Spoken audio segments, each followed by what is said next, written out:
Bom dia a todos e todas que nos assistem, que no dia 27 de agosto, iniciando o nosso evento, nosso webinar comemorativo ao mês da advocacia, intitulado muito provocativamente Advocacia e Autoritarismo na História Constitucional Republicana Brasileira.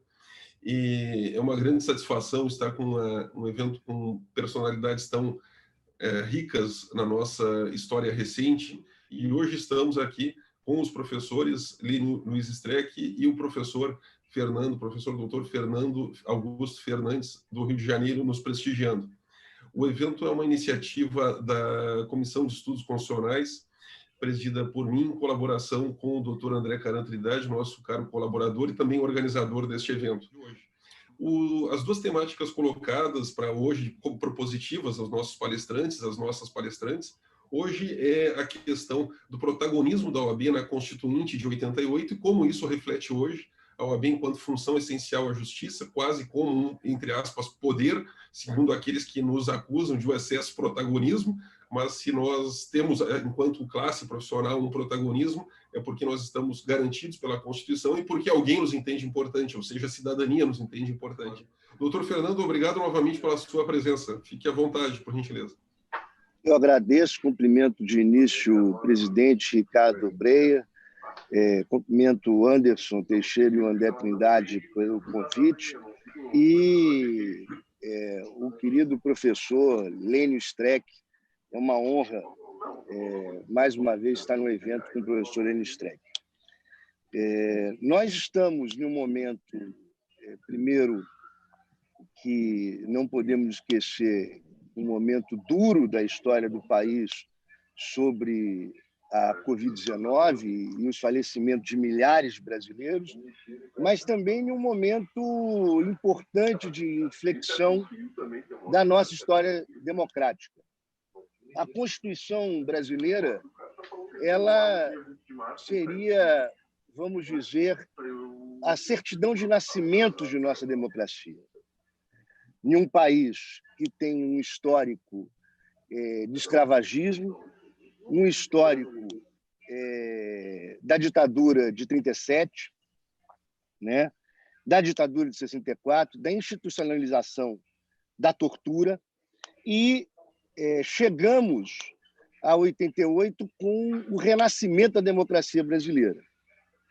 Mas, neste momento da nossa história, que poderíamos estar em um momento feliz de construção dessa história democrática, nós estamos num momento perigoso de quase retrocesso, que a ordem precisa, assim como todos nós, de uma vigilância fundamental. Esse momento perigoso está relacionado diretamente ao desvio que tivemos relacionado à Lava Jato, que acabou fazendo com que determinados princípios constitucionais, como os mais importantes do juiz natural, fosse subvertido e que o Supremo Tribunal Federal permitisse com que determinadas linhas de jurisprudência já previamente definida fosse, vamos dizer assim, tivesse um momento de hiato. Digo alguns exemplos. Primeiramente, a questão da presunção de inocência. Tivemos um retrocesso do Supremo Tribunal Federal em relação à presunção de inocência. A pauta do habeas corpus do ex-presidente Lula, quando deveria ter sido pautado as ações diretas de constitucionalidade, com a negativa da presunção de inocência por um voto, aliás, com participação na defesa do princípio constitucional do Lênio Streck. Essa negativa gerou não só a prisão do ex-presidente Lula, e pouco importa a posição partidária, ou se a favor ou contra o Lula, mas o fato é que gerou a prisão de um ex-presidente e candidato a presidente da República, para que depois da eleição o Supremo Tribunal Federal marcasse o julgamento das EDCs e novamente definisse a questão da presunção de inocência. Isso com um reflexo evidente nas eleições e na história do país. Tivemos pelo Supremo Tribunal Federal a prisão de um senador da República, Delcídio, quando a Constituição garante que o senador da República não pode ser preso senão em flagrante delito por crime inafiançável. Isso em um momento que o Supremo se sentiu atingido por uma manobra realizada pela Procuradoria, junto com membros da Lava Jato, em uma gravação do senador, em que, em algum momento, falava de maneira despropositada e sem nenhum fundamento de ministro do Supremo.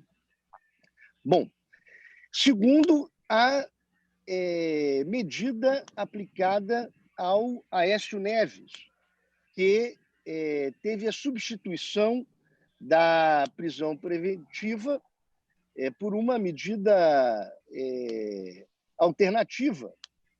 E, novamente, o Supremo Tribunal Federal ingressando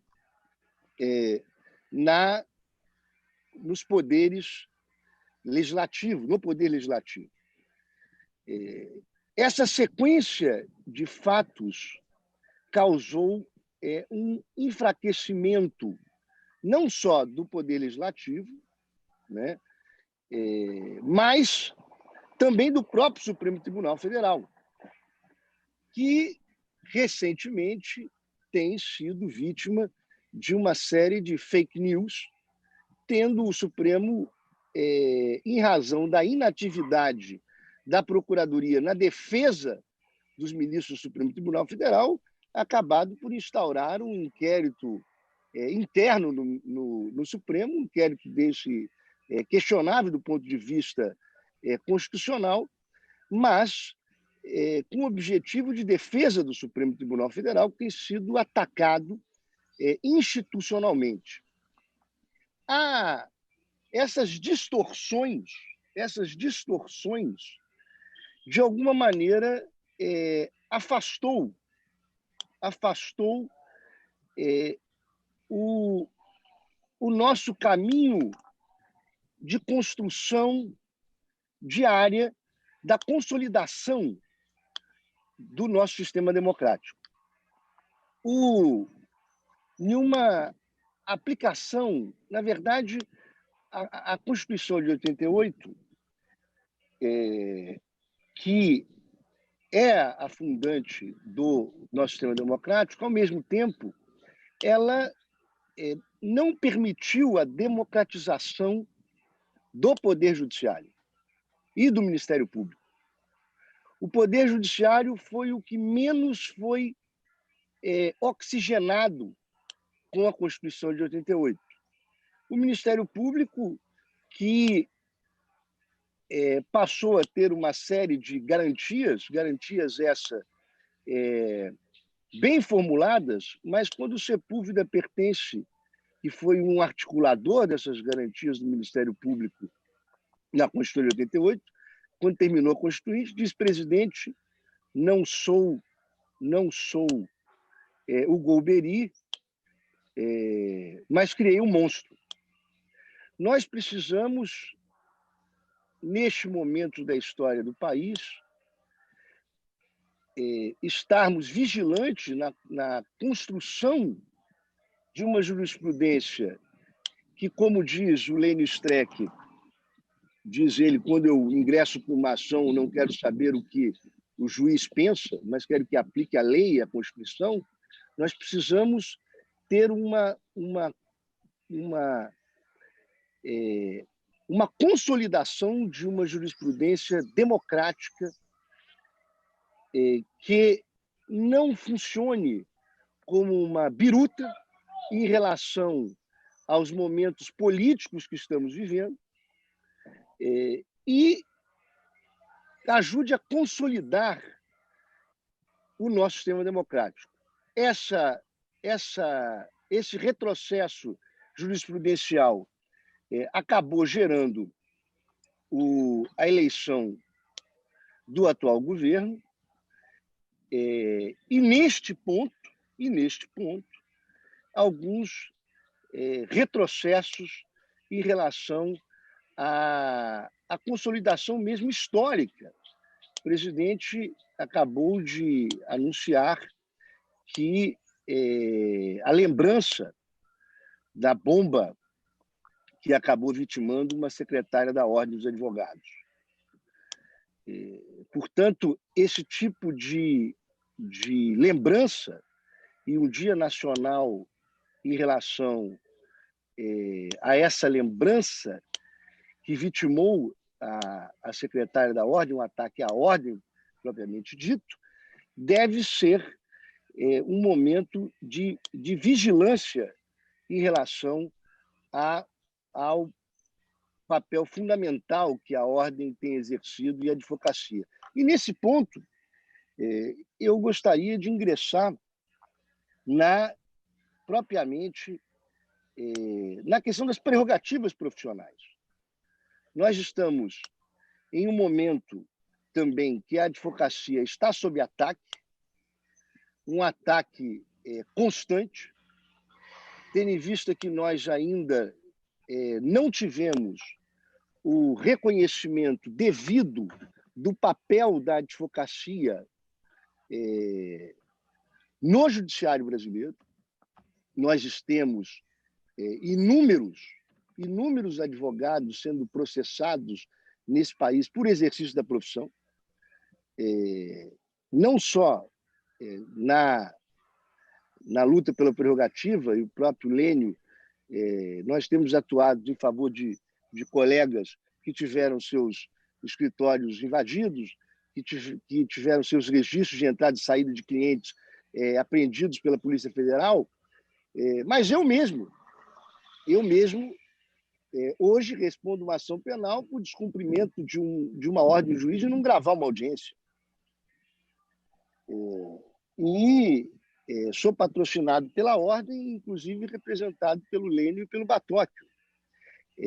Essa forma de ataque constante à advocacia exige de nós uma consciência de que a defesa das prerrogativas não é a defesa de algo corporativo.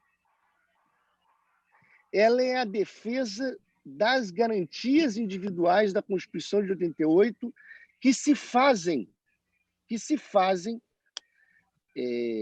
também no exercício das prerrogativas profissionais da advocacia, para que o advogado possa enfrentar o Estado e estar em pé de igualdade, representando o cidadão com o Ministério Público e com o magistrado. Eu, há muitos anos atrás, escrevi que se não há hierarquia entre magistrado, juiz e advogado, era hora de pensarmos no foro de prerrogativa para o advogado no exercício da função. A outra distorção que tivemos no Supremo Tribunal Federal foi o próprio fim do foro de prerrogativa, que é criado nesse país para impedir com que membros das forças políticas do Congresso Nacional pudessem ser vítimas de inquéritos em primeira instância em um país continental. Com a alteração da visão do Supremo Tribunal Federal na aplicação do foro de prerrogativa, nós temos situações sendo espalhadas no país em relação a isso, em relação a deputados respondendo em primeira instância, Mas o que importa é que os membros do Ministério Público e do Judiciário continuam com foro de prerrogativa. E, em razão da permanência do foro de prerrogativa de ministro do Supremo Tribunal Federal, de desembargadores, de membros do Ministério Público, nós precisamos de uma lei complementar que garanta ao advogado uma extensão das suas prerrogativas profissionais com foro de prerrogativa, de acordo com a instância que o advogado está atuando. A atuação do advogado é uma extensão da garantia da Constituição de 88, das garantias individuais da Constituição de 88. Eu, tendo em vista que estou fazendo quase 20 minutos, pedindo escusas também, tendo em vista que a minha manifestação foi menos acadêmica e muito mais direcionado à vivência que nós estamos tendo na luta pelas prerrogativas e a aplicação da Constituição de 88, termino ponto a qualquer debate. Muito obrigado, doutor Fernando, pela sua belíssima exposição. Perfeito, tanto em relação ao tema quanto aqui dentro do nosso escopo, no debate. E de imediato, para que a gente possa ter alguns minutos depois, eu passo a palavra ao professor Lênio Luiz Streck. Professor Lênio, por favor, fique à vontade. Só para aumentar a velocidade, eu vou deixar sem a câmera enquanto o professor Lênio se manifesta. Perfeito, perfeito. Professor Lênio, por favor. Obrigado, Anderson, caro colega lá da Unicinos, querido amigo. O André, grande parceiro de advocacia, amigo. Quero saudar nosso presidente, o Breyer, né? Ainda ontem à noite falava com ele sobre as agruras da advocacia nesses tempos de pandemia em que a tecnologia joga contra a gente. Nós tivemos que desistir de um habeas corpus, que não era de liberdade, mas tivemos que desistir pela falta total, nesses tempos, né, de pandemia, pela falta total de possibilidade de fazer a sustentação e contato. Pediram para mandar um áudio. Eu fico imaginando, né, como é que isso funciona. Então, nós não vamos nos submeter a esse tipo de coisa. Falei já com o presidente Breyer, falei com o presidente do tribunal, e aí vamos ter que discutir esse assunto, e principalmente no mês do advogado. No mês do advogado. E nesse cliente, Fernando Fernandes, estou mal de cliente, hein? Exatamente, juntamente com o doutor Batoc, também companheiro, hein? Estamos, junto com a OAB, advogando contra um ataque à prerrogativa do doutor Fernando Fernandes, que gravou uma audiência. Tudo hoje é gravado no mundo e está respondendo uma ação por causa disso, né? Mais uma dessas coisas aí. Então, tudo que disse o querido Fernando Fernandes, eu assino embaixo, né? Até porque eu já tenho procuração dele, né? Então fica muito mais fácil, né, eu fazer os atos pelo Fernando Fernandes, né? Não sei se o André tem a procuração também dele, ou só eu que estou com a procuração. Hoje é o dia de luto, né? Dia de luto da advocacia, né? No atentado, né? Quando foi feito o atentado lá à sede da OAB. Também é dia de luto para falar dos quase 120 mil mortos nessa pandemia, e que por 3 ou 4 pessoas, quantos arrimos de família se foram nessa por esse vírus e que foi subestimado em grande parte pelas autoridades. Nossa solidariedade, eu penso que falo em nome dos advogados, para dar a solidariedade a todas essas vítimas, a familiares das vítimas. A OAB, historicamente, né, o Hegel tem a clássica, né, a ave de Minerva só levanta voo ao entardecer. Então, a história é ciência, a gente aprende com a história. A OAB aprendeu com a história.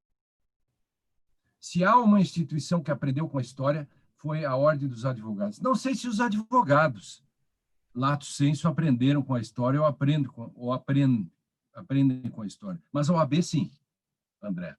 A OAB aprendeu porque aquele pronunciamento, né, de Carlos Cavalcanti, acho que era o nome, em 64, 7 de abril, saltando o golpe.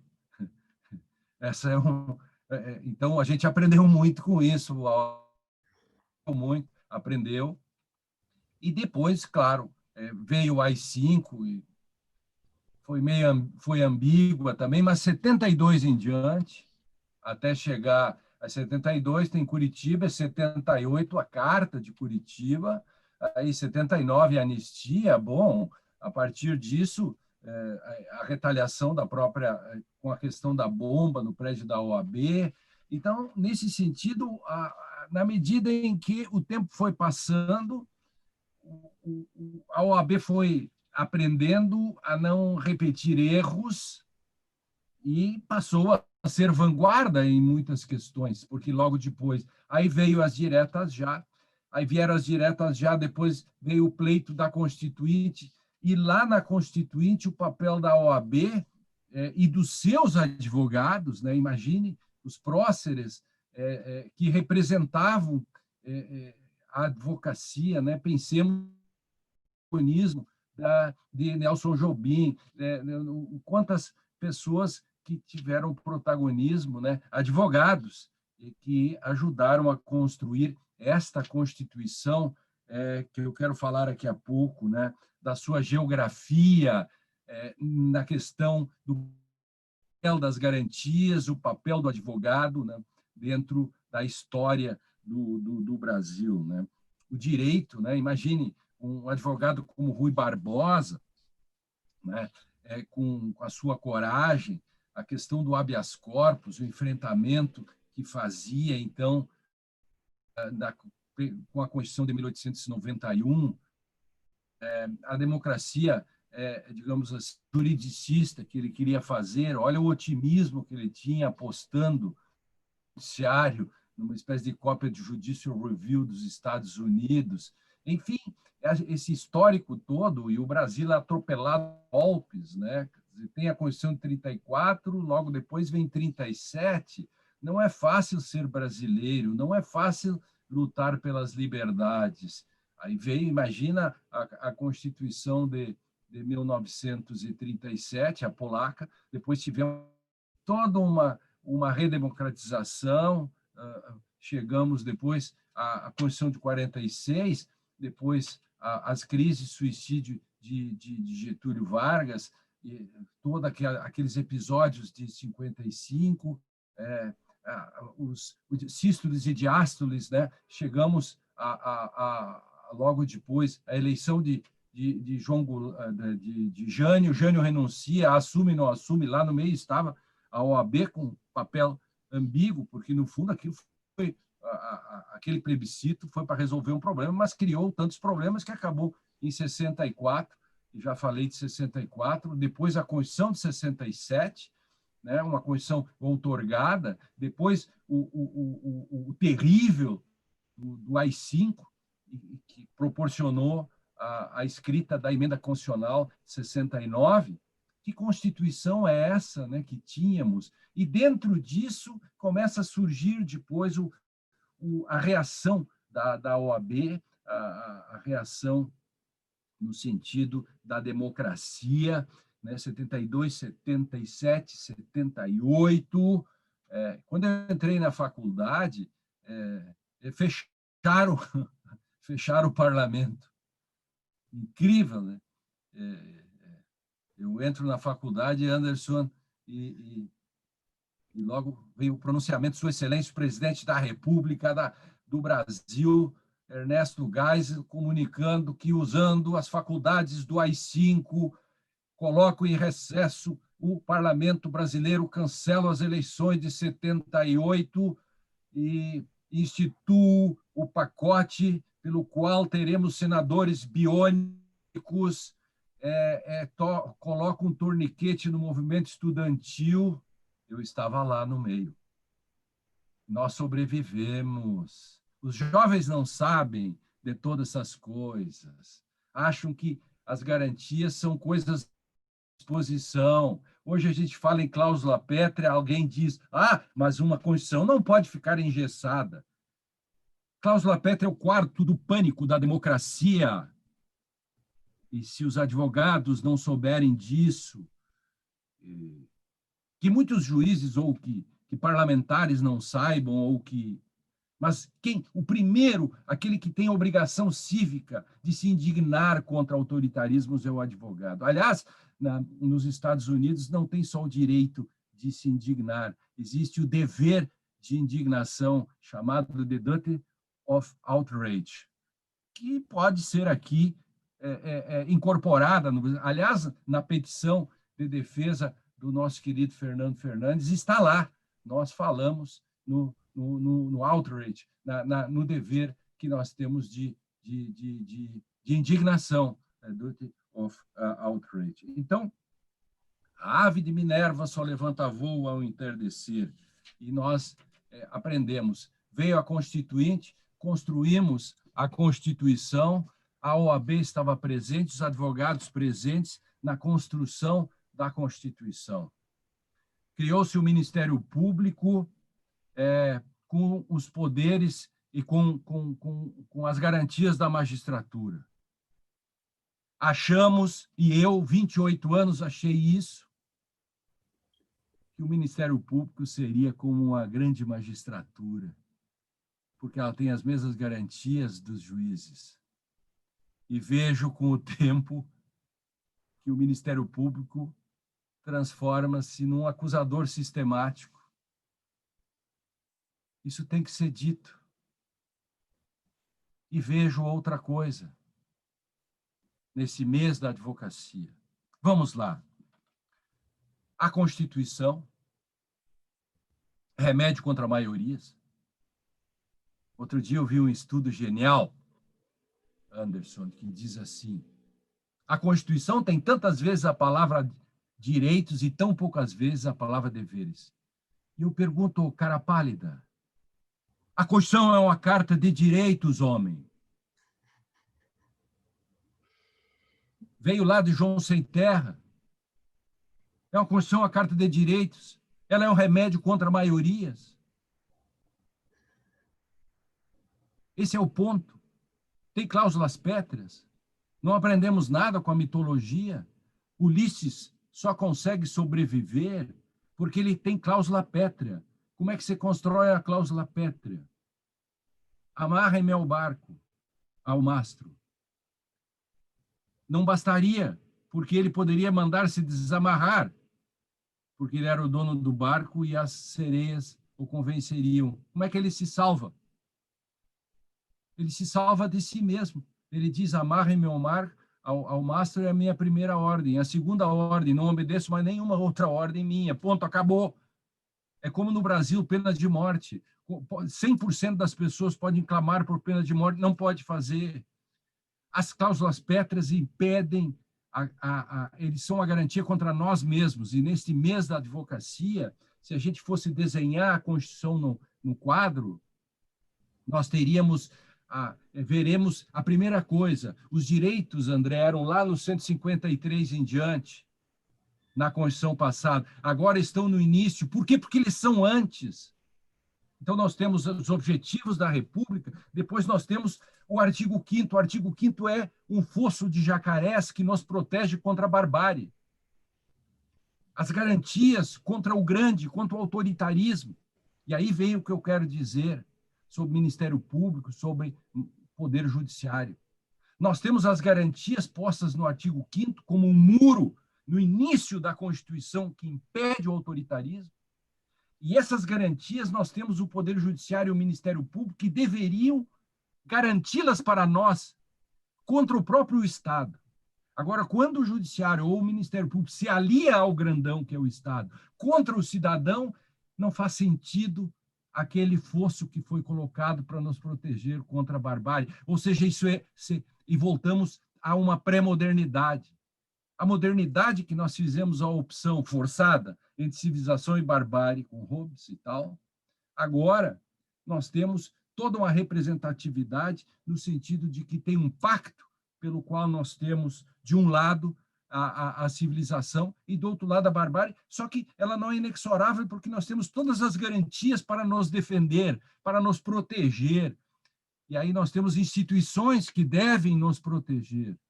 Por isso, a importância da Constituição, das garantias constitucionais, né? As pessoas, quando aí vem o papel da OAB, o artigo 142,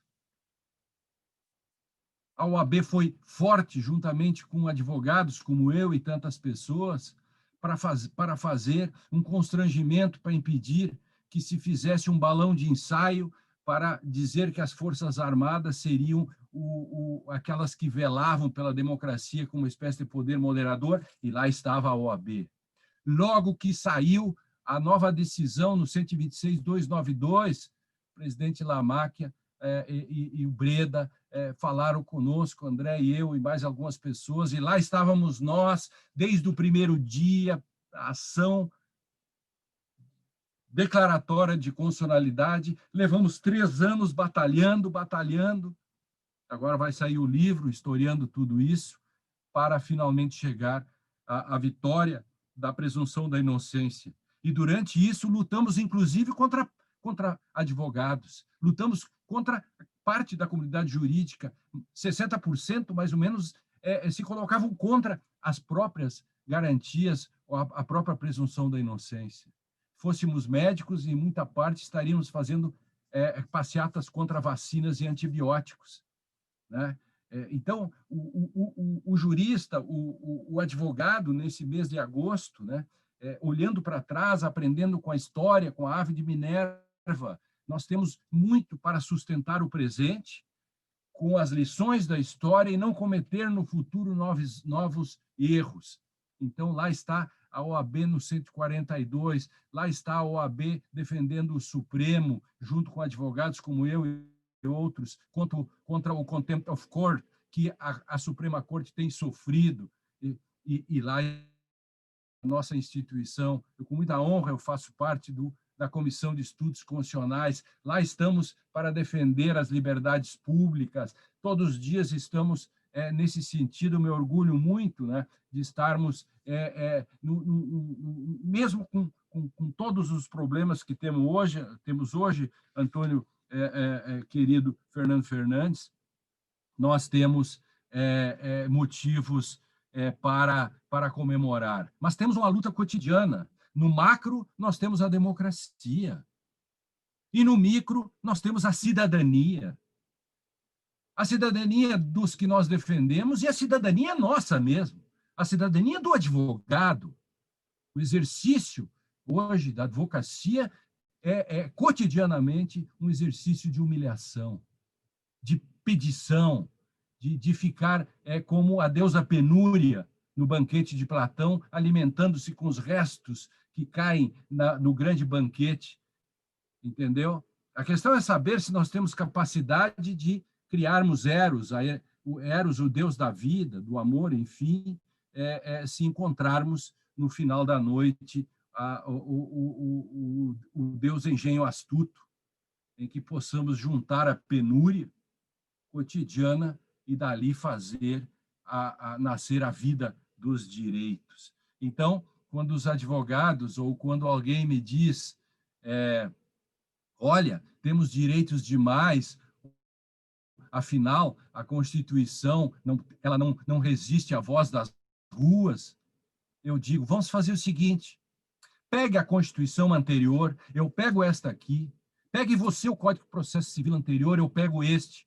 Cada um, vamos pegar e vamos fazer o seguinte, no seu próximo caso, você vai pegar a sua Constituição de 67, 69, eu vou pegar essa aqui. Você não gosta dessa aqui porque você acha que tem direitos demais, você fique com a outra. E vamos ver. Ah, mas não é assim. Ah, não é assim. Então, pensemos no valor das nossas conquistas democráticas, né? Como diz o querido, eu acho que o André e o Anderson gostam muito do velho, que já morreu, né? O Elias Dias, não sei se está vivo, Elias Dias, já morreu, não sei. Esse espanhol que dizia assim, que falava da legalidade constitucional, né? Veja que ele já batalhava ainda quando não tinha a Constituição de 78, da Espanha, e ele dizia que o direito pode ser autoritário por vezes, mas também serve como selo de consolidação de conquistas. Então, lá nos anos 90, quando eu escrevia minha tese, eu fazia críticas às súmulas, mas também reconhecia que em determinadas situações, uma súmula coloca o selo de garantia para evitar retrocessos para o passado. Eis outro grande ponto para nós, advogados, sustentarmos todos os dias as proibições de retrocesso. Esta é a geografia da Constituição, né? A relação entre deveres e direitos, o âmago, o cerne da Constituição, neste mês de comemorações, este mês de reflexões, este mês de luto, este mês de encontros para saber como, cada vez mais, nós temos que estar atentos para que não caiamos numa armadilha tecnológica. Não vamos esquecer que a tecnologia salva e a tecnologia mata. O Supremo Tribunal, há poucos dias, tinha um dispositivo no seu regimento pelo qual o voto do relator prevalecia se houvesse omissões de outros. Portanto, poderia-se decidir um recurso com 2 votos. E se os outros 3 não votassem, o relator tinha o seu voto que somava os que não tinham votado. Eu avisei, inclusive, disso. Tecnologia salva, tecnologia mata. Eis o que aconteceu com o ex-deputado Moirer. Casualmente, eu escrevi antes sobre isso e acabou acontecendo. Então, eu quero dizer a todos, neste mês de advocacia, presidente Breyer, temos muita luta pela frente. André, Anderson, Fernando Fernandes e que estão nos assistindo. Cumprir a legalidade constitucional hoje é uma frase que eu cunhei em 2015. Agora eu fiz um comodato, emprestei para o Cacai. Viu, Fernando? Emprestei para o Cacai a frase, né? Que a gente pode usar juntos agora. Comodato, então, não, é grátis.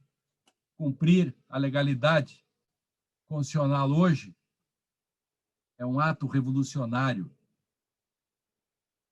principalmente quando discutimos e olhamos a história, nosso espelho retrovisor,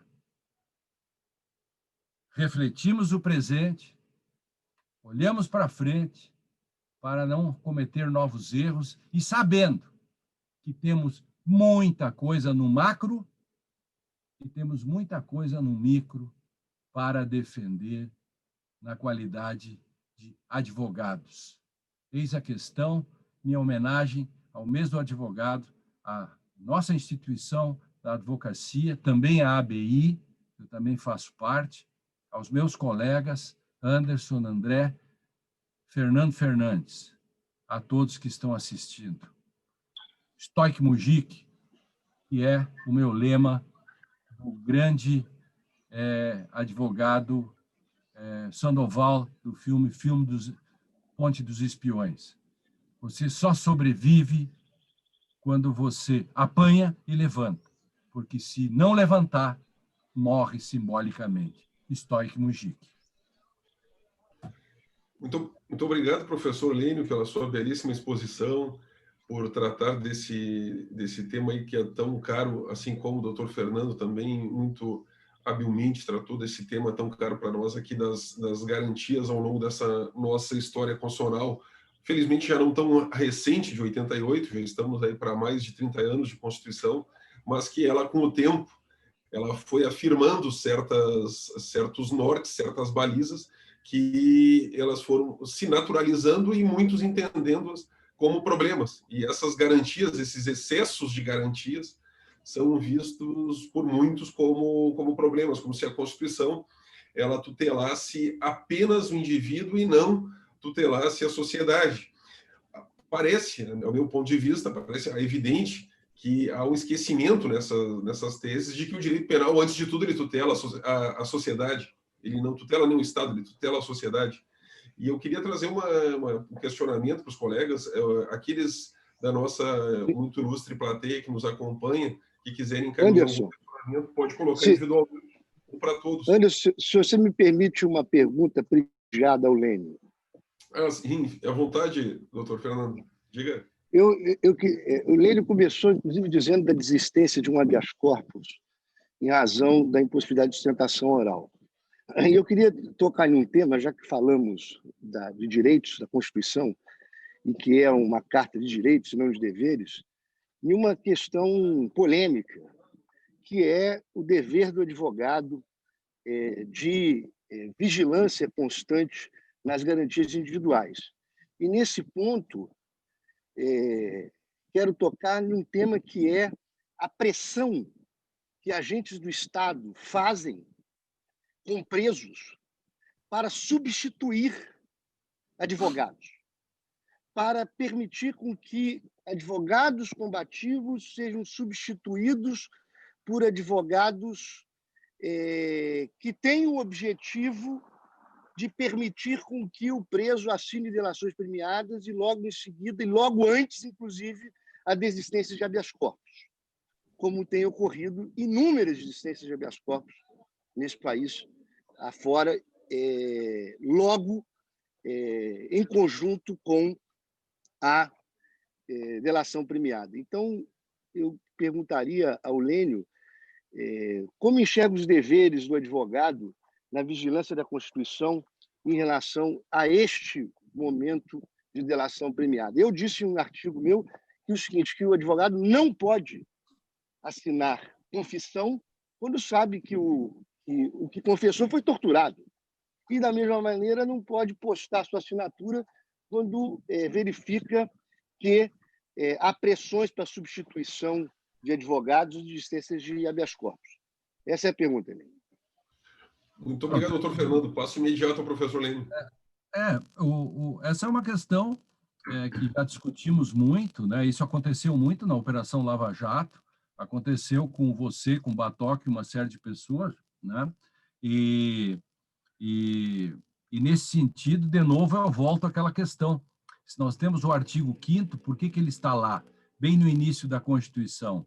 E, nesse caso, exatamente nós precisamos do Poder Judiciário e do próprio Ministério Público como guardiões desse artigo 5º e não um aliado àqueles que nos oprimem. Então, nesse sentido, veja que o próprio Ministério Público estava por trás dessa questão, forçando os advogados o Ministério Público só aceitava fazer delação com determinados advogados, a escolha nesse sentido, entende? Então, quem devia nos proteger contra isso acaba não nos protegendo. E o próprio judiciário, nesse sentido, enfim, esses eram processos nulos. Então, também nesse ponto, concordo com o Fernando Fernandes. E agora mesmo, nós temos que ver, o presidente Breyer, não sei se está nos assistindo ainda, nós temos que resolver isto. Falei com o César da Criergues, aqui no Rio Grande do Sul, nós precisamos resolver essa questão dos órgãos fracionários que não estão aceitando sustentações orais, enfim, porque isso é o simbólico. Alguém poderá dizer, e daí ninguém dá bola para a sustentação oral, vamos supor que alguém diga isso. É bom, essa é uma questão simbólica. Se você abre mão de um direito, você abre mão de outro, você vai abrindo mão de outro, daqui a pouco você já não vai mais nem ao tribunal, porque simplesmente deixa as coisas acontecerem, e nós temos que estar vigilantes. Doutor Fernando trouxe um questionamento, a nossa assistência também, se quiser encaminhar questões, pode encaminhar aqui, a gente tem algum tempinho ainda para conseguir tentar contemplar. Nós já temos uma pergunta que eu já vou encaminhar, mas só como o doutor Fernandes colocou uma questão que, para mim, ela entra muito como um sintoma, que era exatamente o que eu estava pensando da fala dos colegas em lhes coloco inicialmente o professor Lênin, o professor Fernando, também fique à vontade, por favor. Há uma tese, entre aspas, ou entre parênteses ao lado, SIC, fecha parênteses, há uma tese SIC de que seria possível inserir dentro da Constituição uma espécie de direito penal da sociedade, de garantias da sociedade. Aqueles que sustentam essa tese, inclusive muitos têm mandato eletivo, como deputados federais e senadores no atual momento, alegam que uma Constituição de 88 é excessivamente garantista e que as reformas processuais penais recentes também não auxiliaram nada na defesa da sociedade. E algumas deturpações, como um uso reiterado, que hoje já não seria mais possível, mas um uso reiterado, num caso muito famoso, que eu não vou comentar, mas de um ex-senador da República que entrou com 32 embargos de declaração no mesmo habeas corpus negado, 32 embargos de declaração em sequência no mesmo habeas corpus negado. Essa parcela respeitável da sociedade, ou seja, da sociedade, encontra eco na academia e encontra eco até mesmo na advocacia, em ocupantes de um mandato eletivo na atual legislatura, que entendem ser possível colocar dentro da Constituição uma espécie de direito penal da sociedade. Não é mais aquele direito penal do inimigo, é o direito penal da sociedade. Eu olho para o texto, aonde diabos caberia na Constituição uma coisa dessas? Por isso que eu perguntaria para o professor Lênin, se o professor Fernando quiser responder também, mas aonde caberia o direito penal da sociedade, professor Lênin? Eu acho legal isso. Eu acho que a gente pode dar o nome disso também de Deltan Dallagnol, com 41 adiamentos e buscando a prescrição. Porque quem quer esse tipo de coisa é o fator Martinaço Dallagnol. Esse é o imaginário, que se aproveitou, que se beneficiou de 41 adiamentos e deu prescrição, isso que ele era um dos subscritores de um processo que acabava com a prescrição. Isso é assim. Agora, essa história do direito penal da sociedade é bem interessante. Nós podemos também voltar a lutar com paus e pedras, porque aí nós não seremos modernos. É interessante que as pessoas falam isso, mas não sabem história. Tem que ler um pouco mais. Tem uma coisa chamada livro. No livro tem umas letrinhas. As letrinhas se juntam, formam palavras. As palavras formam orações. E disso tudo se tira um sentido. Uma coisa chamada modernidade, pré-modernidade, modernidade, os contratualistas, a Revolução Francesa. Agora, se nós vamos acabar com a modernidade e tal, nós vamos matar, inclusive, que a Terra vamos voltar à Terra plana. Claro. Por que não? Porque, afinal, a gente descobriu que a Terra não era plana na modernidade. A Revolução Francesa é na modernidade. O constitucionalismo contemporâneo é na modernidade. Por que eles não falam, essas pessoas não falam, não vão fazer uma palestra na Espanha ou em Portugal, e contar isso lá, na Alemanha? Podiam ir fazer um seminário lá, falando sobre essas novidades aí, né? Que tal? Se me permite... Antes de passar para o doutor Fernando, isso é uma tese que eu só escuto no Brasil, mesmo em situações de ataques em Madrid, terroristas, houveram uma série de medidas excepcionais antiterrorismo. Mas aqui não, o pessoal vê como se fosse possível, nos 8 títulos da Constituição, resolver incluir esse direito penal da sociedade, como se o próprio direito penal já não fosse da sociedade. E aí vem aqueles artigos, tipo do Bruce Eckermann, dizer que a gente precisa de uma nova constituinte. Poxa, daí complica mais. Aí você chegou, Anderson, onde eu ia dizer. Na verdade, é o seguinte, o relator do projeto do Moro se manifestou publicamente na sessão de que a Constituinte de 88 foi um erro, que a Constituição tinha errado. Na verdade, aqueles que fazem esse tipo de projeto, eles, na verdade, querem desconstituir a Constituição de 88. Eles querem uma Constituinte sem o fazer, quando não propõe uma Constituinte diretamente. Agora, tomem cuidado aqueles advogados que veem as suas prerrogativas sendo desrespeitadas e apoiam projetos como esse. Por quê? Exato. Porque as prerrogativas dos advogados elas só existem na medida que a Constituição de 88 exista, na medida que as garantias individuais existam. No momento em que projetos como esse, que tem uma visão de que o processo penal ele não é garantista, ele não é exatamente a limitação do Estado, e que o advogado, em vez de estar ali representando o cidadão, ele é um empecilho, ele é um entrave ao Estado, verão que os advogados e qualquer cidadão serão presos sem devido processo legal e a nossa profissão desaparece como função. É impossível se apoiar projetos como esse, em que pese as palavras de pessoas respeitáveis, diria respeitável como pessoas, mas posição defendida é um verdadeiro absurdo de retrocesso. Não merece respeito intelectual a defesa desse tipo de posição.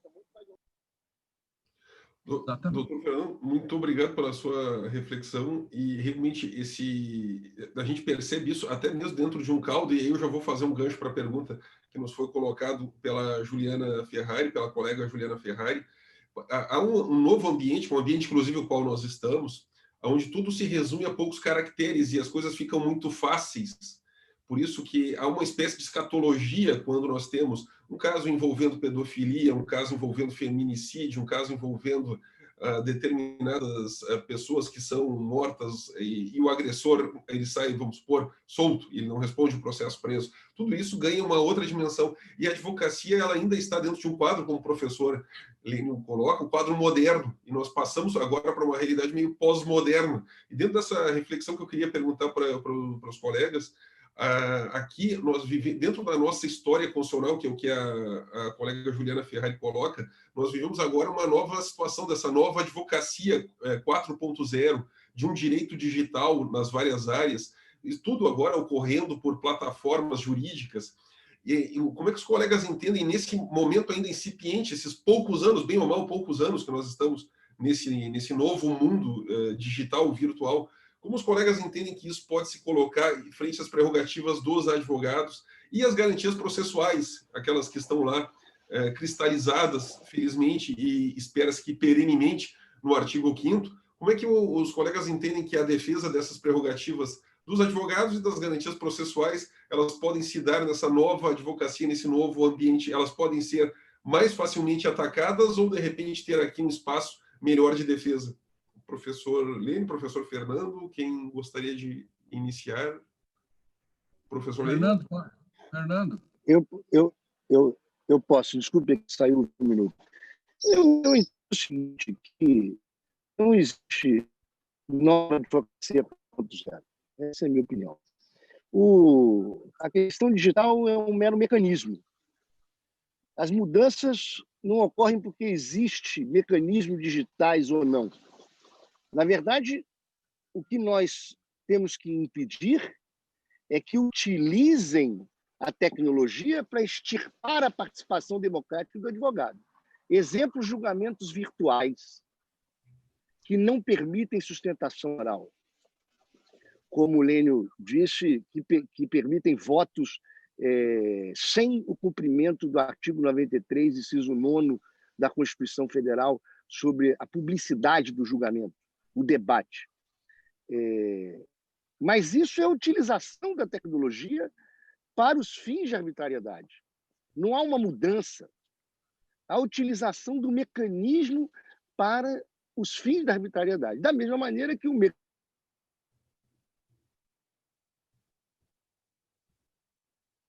Alô? Alô? Eu acho, doutor... Houve um problema de conexão, não é isso? Alô? Alô? O mecanismo pode ser utilizado para a democratização do acesso ao judiciário. O exemplo, na minha opinião, é que as sessões por teleconferência hoje permitem que advogados do interior sustentem em Brasília. Então, na verdade, nós temos que tratar da aplicação das garantias da Constituição. E a tecnologia é um mero mecanismo que em nada modifica essas garantias. Eu vou cortar o vídeo para aumentar a velocidade da internet aqui e escutar o Lênio. Muito obrigado, professor Lênio. Bom, as pessoas pensam que a tecnologia vai trazer um novo ensino jurídico, vai trazer um novo direito. Bom, engraçado que aumentou... só um pouquinho.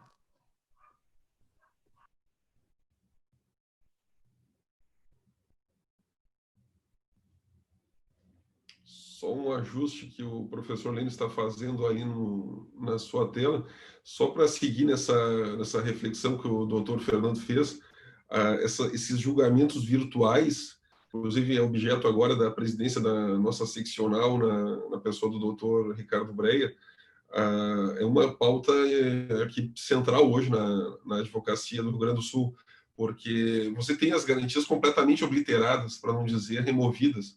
Não gosto, principalmente de situações tão absurdas e extremas como a pandemia que nós estamos vivendo, de chegar apontando dedos assim mais fortemente, mas há um tipo de procedimento dentro dessas sessões virtuais que beira o processo draconiano. Você sabe que o seu recurso vai ser julgado naquele dia, não tem sustentação oral, não tem acesso aos desembargadores, você demora uma semana para saber do resultado.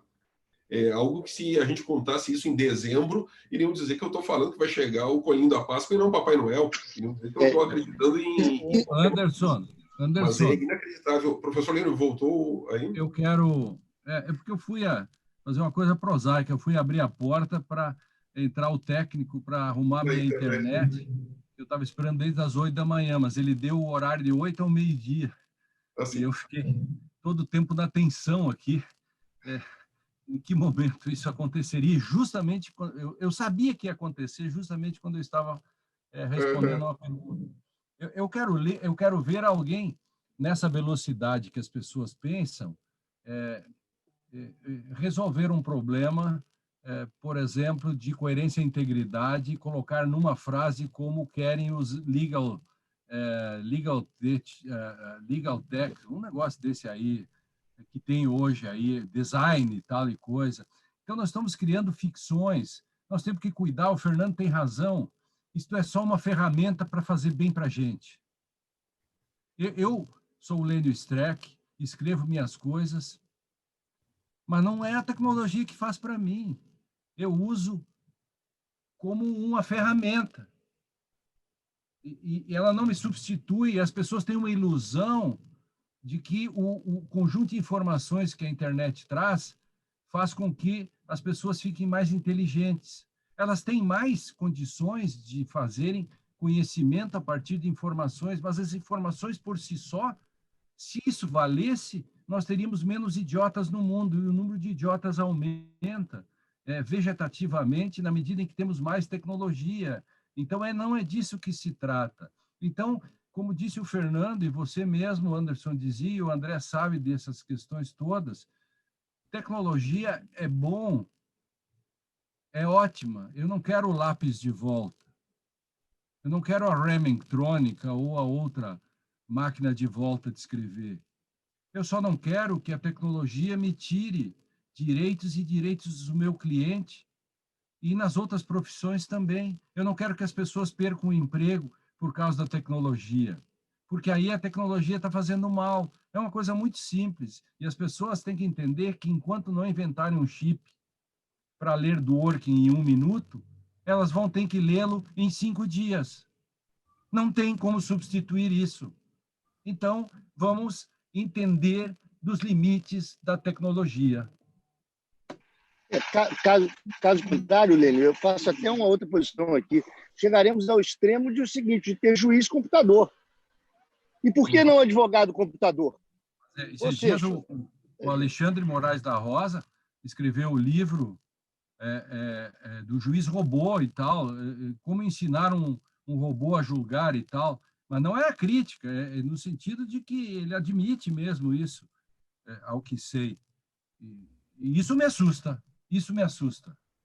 Não, existem, principalmente nos tribunais, uma complexidade muito maior do que no primeiro grau de debate sobre questões de direito acerca de fatos que podem ser mais esmiuçados no âmbito do próprio tribunal. Isso é uma coisa natural do processo. Quando você não tem acesso ao desembargador, quando você só tem acesso à secretaria da Câmara ou da turma e por e-mail, porque você não tem nem acesso por telefone, e quando você não tem acesso à sessão, e você fica sabendo uma semana depois, fica a parte ali, a Deus dará, durante uma semana, parece que foi tudo suspenso, parece que todas as garantias, parece que foi tudo suspenso. Ok, a pandemia, e essa pandemia, se ela durar 2 anos, se ela durasse 2 anos, e se nós estivéssemos em guerra?